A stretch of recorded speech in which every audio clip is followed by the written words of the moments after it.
Welcome back to Xylem Learning. It's me Anu. ഞാൻ നിങ്ങളുടെ സ്വന്തം അനു മിസ് ആണ്. അപ്പൊ എന്റെ കുട്ടികളെ എല്ലാവരും നമ്മളെ ടെക്സ്റ്റ് ബുക്ക് മാറിയ ഒരു വിഷമത്തിലായിരിക്കും അല്ലെ.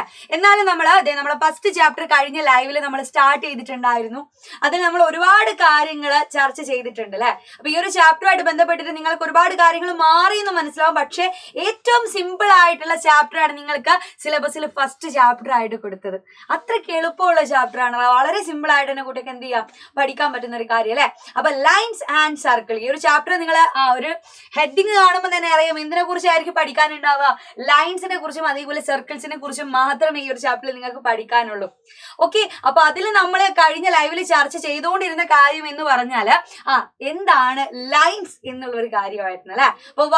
അപ്പൊ വരകളെ കുറിച്ച് പറയുവാണെങ്കിൽ ഈ ഒരു ചാപ്റ്ററിൽ കൂടുതലായിട്ട് എന്റെ കുട്ടികൾക്ക് വരയ്ക്കാൻ വേണ്ടിയിട്ടുള്ള കാര്യങ്ങളാണ് പറയുന്നത്. അപ്പൊ വരയ്ക്കാൻ കുറച്ച് കാര്യങ്ങൾ ഉണ്ടെങ്കിൽ നമ്മൾ എന്തായാലും മാത്സ് ആണല്ലേ. അപ്പൊ മാത്സിൽ നമുക്ക് വരയ്ക്കാൻ എന്ത് വേണം, കറക്റ്റ് അളവിൽ വരച്ച് തീർക്കാൻ വേണ്ടിയിട്ട് നമുക്ക് ഇൻസ്ട്രുമെന്റ് ബോക്സിന്റെ സഹായം വേണം. അതൊക്കെ കഴിഞ്ഞ ലൈവിൽ പറഞ്ഞ കാര്യമായിരുന്നു. അപ്പൊ ഇൻസ്ട്രുമെന്റ് ബോക്സ് എന്തായാലും വേണം. ഇൻസ്ട്രുമെന്റ് ബോക്സിലുള്ള സ്കെയിൽ വേണം, അതേപോലെ കുറച്ച് കാര്യങ്ങൾ നമുക്ക് വേണം. അപ്പൊ ഇതൊക്കെ വെച്ചിട്ടാണ് നമ്മൾ എന്ത് ചെയ്യുക, ലൈൻസിലുള്ള ഫിഗേഴ്സ് നമ്മൾ വരയ്ക്കാൻ വേണ്ടി പോകുന്നത്. അപ്പൊ ലൈൻസിലുള്ള ഫിഗേഴ്സ് എന്നുള്ള രീതിയിലൊന്നുമില്ല. റെക്ടാംഗിൾ ആയാലും റെക്ടാംഗിൾ വരയ്ക്കാം അല്ലെ. അപ്പൊ റെക്ടാംഗിൾ എന്തായാലും നമുക്ക് എന്ത് വേണം, റെക്ടാംഗിൾസിന് സൈഡ് വേണം. ചതുരം വരയ്ക്കാൻ എന്ത് വേണോ, വശങ്ങൾ വേണ്ടേ. അത് എന്തുള്ള രീതിയിലാണ്, ലൈൻസ് ആയിട്ടാണുള്ളത്. അപ്പൊ ആ ഒരു രീതിയിലുള്ള ഫിഗേഴ്സ് വരയ്ക്കണമെങ്കിൽ ഉറപ്പായിട്ടും എന്റെ കുട്ടികളുടെ കയ്യിൽ ഇൻസ്ട്രുമെന്റ് ബോക്സ് വേണം. ഓക്കെ, ഇതൊക്കെ കഴിഞ്ഞ ക്ലാസ്സിൽ പറഞ്ഞ കാര്യമാണ്. എന്നാലും നിങ്ങളെ കൂട്ടത്തിൽ അല്ലെ എന്തായാലും ഏറ്റവും കൂടുതൽ നമ്മളെ ഹെൽപ്പ് ചെയ്യുന്ന ഒരു ഇൻസ്ട്രുമെന്റ് ആണ് നമ്മളെ ബോർഡിൽ കാണുന്നത്. ഇതാണ് സെറ്റ് സ്ക്വയർ. നിങ്ങൾക്കറിയാം കഴിഞ്ഞ ക്ലാസ്സിൽ പറഞ്ഞൊരു കാര്യമാണ് സെറ്റ് സ്ക്വയറിനെ കുറിച്ച്. നിങ്ങൾ ഇൻസ്ട്രുമെന്റ് ബോക്സ് ഒക്കെ ഇങ്ങനെ തുറന്നു നോക്കുമ്പോൾ അതിൽ 2 തരം സെറ്റ് സ്ക്വയർ കാണാം. കണ്ടിട്ടുണ്ടോ അല്ലെ? ഒന്നിന് നീളം കുറച്ച് കൂടുതലാണ് അല്ലെ, വാലിന്റെ അടുത്തേക്ക് നീളം കുറച്ച് കൂടുതലാണ്. രണ്ടാമത്തത് കറക്റ്റ് ത്രികോണം പോലെ തന്നെ ഉണ്ട്. ഇത് ത്രികോണം തന്നെയാണ്, പക്ഷെ കുറച്ചൊരു നീളം കൂടുതലാണ്. ഇത് അങ്ങനെയല്ല അല്ലെ, 2 സൈഡിലുള്ള ആംഗിളും ഈക്വൽ ആയിട്ടാണ് കാണുന്നത്. അപ്പൊ ഈ ഇത്തരത്തിലുള്ള സെറ്റ് സ്ക്വയറിന് ഒരു പ്രത്യേകത എന്റെ കുട്ടികള് പഠിച്ച കാര്യമാണ്. സെറ്റ് സ്ക്വയറിന്റെ ഒരു ആംഗിളിന് ഒരു പ്രത്യേകതയുണ്ട്. ബാക്കിയുള്ള ആംഗിൾസിനെ കുറിച്ച് എന്റെ കുട്ടികളെ ഇപ്പൊ പഠിക്കുന്നില്ലെങ്കിലും മക്കളെ ഏറ്റവും കൂടുതൽ ശ്രദ്ധിക്കേണ്ട ഒരു കാര്യം സെറ്റ് സ്ക്വയറിന്റെ ഈ ആംഗിളിനെ കുറിച്ചാണ്. ഈ 2 സെറ്റ് സ്ക്വയറിനും എന്തുണ്ടതാ, ഇങ്ങനെ ഒരേ ഈക്വൽ ആയിട്ടുള്ള ആംഗിൾ ഉണ്ട് 2 ഭാഗത്തും. ഒന്നിൻ്റെതാ നമ്മൾ നീളമുള്ള സെറ്റ് സ്ക്വയർ എടുക്കുവാണെങ്കിൽ അതിന്റെ ഈ ഭാഗത്തായിട്ടും, അതേപോലെ രണ്ടാമത്തെ സെറ്റ് സ്ക്വയറിന്റെ ഈ ഭാഗത്തുള്ള ആംഗിൾ എന്ന് പറഞ്ഞാൽ എത്ര ഡിഗ്രി ആണെന്നാ നമ്മൾ പഠിച്ചേ.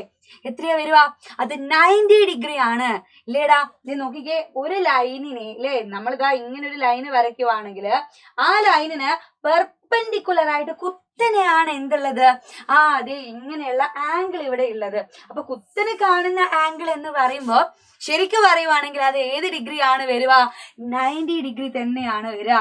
അപ്പൊ ഇത് 90 ഡിഗ്രി. ഓക്കെ, അപ്പൊ ആ ഒരു ഡിഗ്രി എത്രയാണ് എന്ന് എന്റെ മക്കൾ എന്ത് ചെയ്യണം, മനസ്സിലാക്കണം.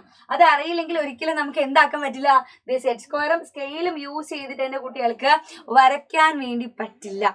ഓക്കെ, അപ്പൊ എനിക്ക് വരയ്ക്കേണ്ടത് ഒരു റെക്ടാംഗിൾ ആണെങ്കിൽ, ഒരു ചതുരമാണെങ്കിൽ കറക്റ്റ് അളവിൽ എന്ത് ചെയ്യണം, എന്റെ കുട്ടികൾ അത് വരയ്ക്കണം.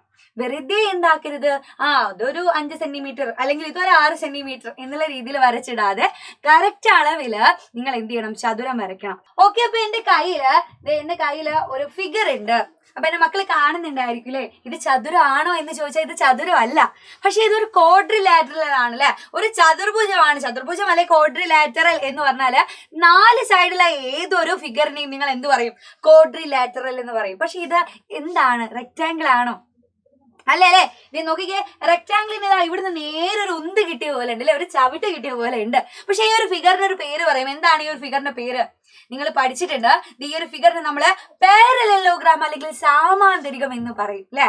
അപ്പൊ ഈ ഒരു പാരലലോഗ്രാമിനെയാണ് എനിക്ക് വരയ്ക്കേണ്ടതെങ്കിൽ ഞാൻ എങ്ങനെ സെറ്റ് സ്ക്വയർ വെക്കണം, അതേപോലെ ഞാൻ ഇങ്ങനെ ഇവിടെ കറക്റ്റ് അളവില് ഇവിടെ 7 സെന്റിമീറ്റർ അതേപോലെ ഇവിടെ 5 സെന്റിമീറ്റർ ഒക്കെ എടുക്കണം എന്നാണ് നമ്മൾ ഇന്ന് പഠിക്കുന്നത്.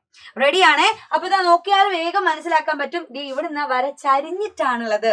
അങ്ങനെയാണെങ്കിൽ, ചരിഞ്ഞ വരയാണെങ്കിൽ എന്തായാലും സെറ്റ് സ്ക്വയർ കുത്തനെ വെച്ചാ മതിയോ? പോരാ, കുത്തനെ വെച്ചാ പോരാ. പക്ഷേ നമുക്കൊന്ന് സെറ്റ് സ്ക്വയർ ചരിച്ച് വെച്ച് നോക്കാം അല്ലെ. അപ്പൊ ചരിച്ച് വെച്ചിട്ടാണ് നമ്മൾ എന്ത് ചെയ്യേണ്ടത്, സാമാന്തരികം വരയ്ക്കേണ്ടത്. അപ്പൊ റെഡി ആയിട്ട് കൃത്യമായിട്ടുള്ള അളവിൽ എന്റെ മക്കൾ എന്ത് ചെയ്യുക, സ്കെയിലും അതേപോലെ സെറ്റ് സ്ക്വയർ വെച്ചിട്ട് നമുക്ക് വരച്ചു നോക്കാം. എന്റെ കയ്യിൽ ഒരു കുഞ്ഞ് സ്കെയിൽ ഉണ്ട്. ഞാൻ അതിൽ ആദ്യം 7 സെന്റിമീറ്റർ ആണ് വരയ്ക്കുന്നത് അല്ലെ. നമുക്ക് താഴെ 7 സെന്റിമീറ്റർ ആണ്. അപ്പൊ എന്റെ കൂടെ തന്നെ അവിടുന്ന് വരയ്ക്കണം, എന്നാലേ ശരിയാവും കേട്ടോ. 7 സെന്റിമീറ്റർ കറക്റ്റ് അളവിൽ ഞാൻ വരച്ചു. റെഡിയാണ്, 7 സെന്റിമീറ്റർ വരച്ചു. ഇനി എനിക്ക് വേണ്ടത് ആരെയാണടാ, സെറ്റ് സ്ക്വയർ വേണം. പക്ഷെ സെറ്റ് സ്ക്വയർ ഇതാ ഇങ്ങനെ കുത്തനെ വെച്ചാൽ എന്തായി, ഇത് നേരെയായി പോയില്ലേ, അപ്പൊ അത് ചതുരമായി പോവില്ലേ. പക്ഷെ എനിക്ക് എന്ത് വേണം, ചരിഞ്ഞിട്ട് വരണം അല്ലേ, ഒരു സൈഡ് ചരിഞ്ഞ് വരണം. അപ്പൊ ഞാൻ എന്ത് ചെയ്യണം എടാ, ഞാനൊന്ന് സെറ്റ് സ്ക്വയർ ഒന്ന് ചരിച്ച് പിടിച്ചു നോക്കട്ടെ, അല്ലെങ്കിൽ വേറെ ഏതെങ്കിലും ഒരു രീതിയിൽ പിടിച്ചാല് എന്തെങ്കിലും മാറ്റം ഉണ്ടാവോ നോക്കട്ടെ. അപ്പൊ ഞാനിതാ നേരെ നീട്ടി ഇങ്ങോട്ട് കൊണ്ടുവന്നു കേട്ടോ. നമ്മൾ സെറ്റ് സ്ക്വയർ ഇങ്ങനെ ചരിച്ച് പിടിച്ചിട്ടാണ് നീക്കുന്നത്. അപ്പൊ എന്റെ മക്കൾ മനസ്സിലാക്കണേ, സെറ്റ് സ്ക്വയർ ചരിച്ച് പിടിച്ച് നീട്ടി. എന്നിട്ട് ഇവിടെ 7 സെന്റിമീറ്റർ ആണെങ്കിൽ ഓപ്പോസിറ്റ് എത്ര വേണോടാ, 5 സെന്റിമീറ്റർ വേണം നമ്മളെ ബ്രെഡ്ത്ത് വരാൻ ഇല്ലേ, നമ്മളെ വീതി വരാൻ 5 സെന്റിമീറ്റർ വേണം. അപ്പൊ സെറ്റ് സ്ക്വയറിൽ കറക്റ്റ് എത്ര മതി, 5 സെന്റിമീറ്റർ എടുത്താൽ മതി എന്ന മക്കള്. നോക്കിക്കേ, 1 2 3 4 5. അപ്പൊ 2 വരെ എന്റെ മക്കൾ നീട്ടി വരച്ചാൽ മതിയേ ഇവിടെ. അപ്പൊ നിങ്ങളെ സെറ്റ് സ്കോറിന്റെ രീതി ഏതാണോ ആ രീതിയിൽ വരച്ചാൽ മതി കേട്ടോ, കുഴപ്പമൊന്നുമില്ല. അപ്പൊ മിസ് കറക്റ്റ് ആയിട്ട് ഇവിടെ വരെ വരയ്ക്കുന്നുണ്ട്, 2 വരെയുള്ള രീതിയിൽ നീട്ടി വരയ്ക്കുന്നുണ്ട്.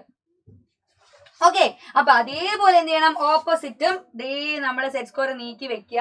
നീക്കി വെച്ചിട്ട് എന്ത് ചെയ്യണം, കറക്റ്റ് അളവില് 2 സെന്റിമീറ്റർ വരെ എന്ത് ചെയ്യുക, നീട്ടി വരച്ചാൽ ഞാൻ ഈ 2 സെന്റിമീറ്റർ വരെ നീട്ടുന്നത് എന്തിനു വേണ്ടിയിട്ടാ, 5 എന്നുള്ള അളവ് ഇവിടെ കിട്ടാൻ വേണ്ടിയിട്ട്. അത് കറക്റ്റ് 5 സെന്റിമീറ്റർ എന്നുള്ള രീതിയിലാ കൊടുത്തേ. ഓക്കെ, അപ്പൊ ഞാൻ എന്ത് ചെയ്തു, 2 വരെയും സെറ്റ് സ്ക്വയർ യൂസ് ചെയ്തിട്ട് ചരിച്ച് വരച്ചു. പാരലലോഗ്രാമിന്റെ 2 സൈഡ് വരച്ചു. ഇനി എനിക്ക് സെറ്റ് സ്ക്വയർ വേണോ, ഇനി വേണ്ട അല്ലേ. ഇനി നമുക്ക് നേരെ എന്ത് ചെയ്താൽ മതി, ഒരു സ്കെയിൽ ഇതേപോലെ നീട്ടി വെച്ചിട്ട് നേരെ വരച്ചു കൊടുത്താല് നമുക്ക് എന്ത് കിട്ടിയടാ, എന്ത് കിട്ടി, നമ്മളെ പാരലലോഗ്രാം കിട്ടി. 7 സെന്റിമീറ്റർ 5 സെന്റിമീറ്റർ എന്നുള്ള രീതിയിൽ. അപ്പൊ ഇതേപോലെ കൃത്യമായിട്ട് സ്കെയിലും സെറ്റ് സ്ക്വയർ യൂസ് ചെയ്തിട്ട് കൃത്യമായ അളവിൽ വരയ്ക്കണം എന്റെ കുട്ടികൾ. അപ്പൊ ഇതുപോലുള്ള ചോദ്യമാണ് നിങ്ങളെ ടെക്സ്റ്റ് ബുക്കിൽ കുറച്ചൊന്ന് ഇതിങ്ങനെ വരയ്ക്കും, ഇതിങ്ങനെ ചരിഞ്ഞാണല്ലോ കിടക്കുന്നത് എന്നുള്ള ഒരു ചിന്ത വരുവാണെങ്കിൽ അത് സെറ്റ് സ്ക്വയർ എങ്ങനെ വളയ്ക്കണം, ഏത് രീതിയിൽ വെക്കണം എന്നൊക്കെ എന്റെ മക്കളൊന്ന് ശ്രദ്ധിച്ചാൽ മതി. അപ്പൊ ഇത്ര ഈസി ആയിട്ട് വരയ്ക്കാൻ പറ്റുന്ന ഒരു പ്രോബ്ലം ഈ ഒരു ടെക്സ്റ്റ് ബുക്കിൽ വേറെ കാണില്ല എന്റെ കുട്ടികൾക്ക്. ഓക്കെ, അപ്പൊ അങ്ങനെയാണെങ്കിൽ ഉറപ്പായിട്ടും നിങ്ങൾക്ക് എന്ത് ചെയ്യാൻ പറ്റും, ഈ ഒരു പാരലലോഗ്രാം വരയ്ക്കാൻ പറ്റും ഇല്ലേടാ. എന്ത് വേണം, ഇവിടെ ഒന്നും അളവ് മാറി എന്നുള്ള മെഷർമെന്റ് മാറി. ഇത് 8 സെന്റിമീറ്റർ ആണ് ലെങ്ത് വരുന്നത്, ബ്രെഡ്ത്ത് വരുന്നത് 6 സെന്റിമീറ്റർ ആണ്. അപ്പൊ നേരിട്ട് നമ്മൾ വരച്ച പോലെ തന്നെയാണ്. അതുപോലെ എന്റെ കുട്ടികൾ എന്ത് ചെയ്യുക, സ്കെയിലും സെറ്റ് സ്ക്വയർ എടുത്തിട്ട് ഓടിപ്പോയിട്ട് നമ്മൾ എന്ത് വരയ്ക്കാം, പാരലലോഗ്രാം സാമാന്തരികം വരയ്ക്കാം. വരച്ച് കഴിഞ്ഞാൽ എന്ത് ചെയ്യുക, നമ്മളെ കമന്റ് ബോക്സിൽ വന്നിട്ട് വരച്ചു മിസ്സി എന്നുള്ള രീതിയിൽ ഒന്ന് കമന്റ് ഇടുക കേട്ടോ. അപ്പൊ റെഡിയാണ്. ഈ ഒരു ചാപ്റ്ററിൽ ഒരുപാട് ഇമ്പോർട്ടന്റ് ആയിട്ടുള്ള കാര്യങ്ങൾ ഇനിയും വരാനുണ്ട്. സിമ്പിൾ ആണെങ്കിലും ഈ ചാപ്റ്റർ നിങ്ങൾക്ക് ഇമ്പോർട്ടന്റ് ആണ് കേട്ടോ. അപ്പൊ ഉറപ്പായിട്ട് അടുത്തൊരു കുഞ്ഞു കണ്ടന്റുമായിട്ട് മിസ് അടുത്ത ക്ലാസ്സിൽ വരും. അതുവരെ ബൈ ബൈ, സീ യു.